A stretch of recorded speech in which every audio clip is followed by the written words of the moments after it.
I read a fascinating interview with you, and you were talking about the plight of young men and how guys really need to get their act together. You went on to say the lack of an identifiable and compelling path forward and the denialism these kids are being fed on a daily basis and undoubtedly destroying them, and that is especially true of the young men. This show we've covered widely the fact that suicide is the biggest killer of young men under the age of 45 in this country. It goes on in that interview to say, at this point, to my astonishment, Peterson begins to weep. Yeah, well, it says, see, now it did it to me again.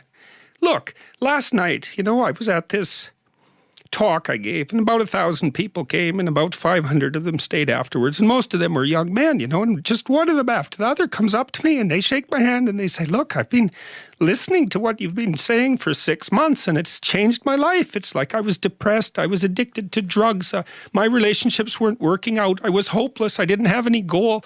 I started cleaning up my room and telling the truth and working hard on myself, and it's really working, and I just want to thank you for helping me. And I think, God, it's so sad that so many of these men, they've not had an encouraging bloody word, a real encouraging word in their entire life. It just takes a little bit of encouragement and care so that they're willing to set themselves straight to some degree and start trying. It's just a catastrophe that's so rare in their lives.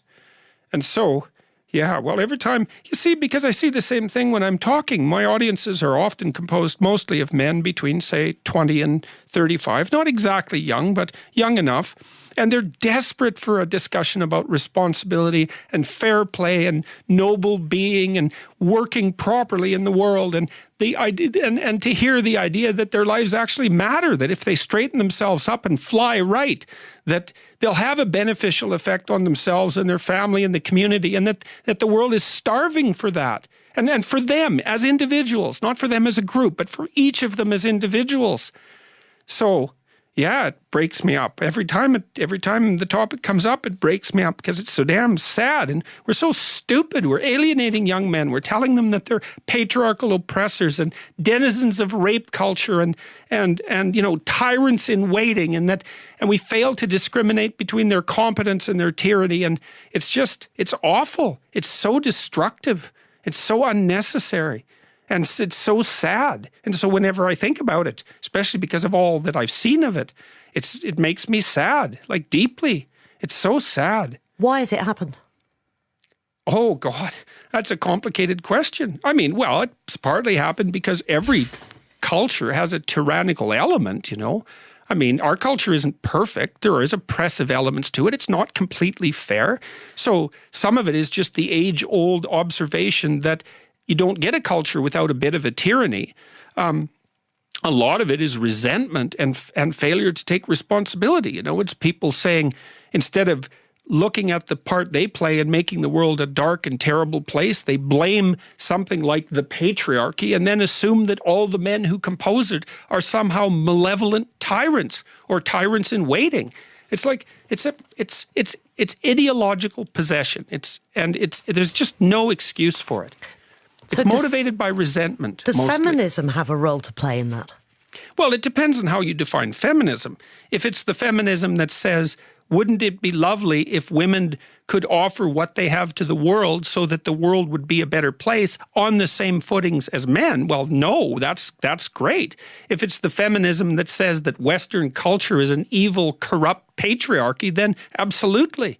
There's no excuse for that sort of thing, and it completely dominates the universities, especially in the humanities. Like, we really believe, most left-wing academics believe, that the Western culture is a corrupt patriarchal tyranny. I mean, God, wake up. Most governments in the world are run by thugs, absolute thugs. They'll kick in your door and kill you in your sleep. In the West, we have, well, a wonderful civilization. People are as free as they've ever been.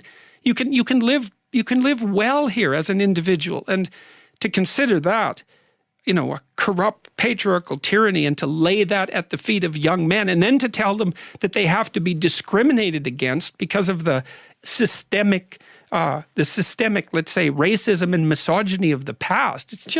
It's appalling. And men are bailing out of universities at a rate. This is not my opinion. I've been tracking these statistics for 15 years. Men are bailing out of universities at a rate you just would not believe. There won't be a man left in the humanities in 15 years at this rate. All you have to do is look at the trends. It's quite obvious, and it's no wonder.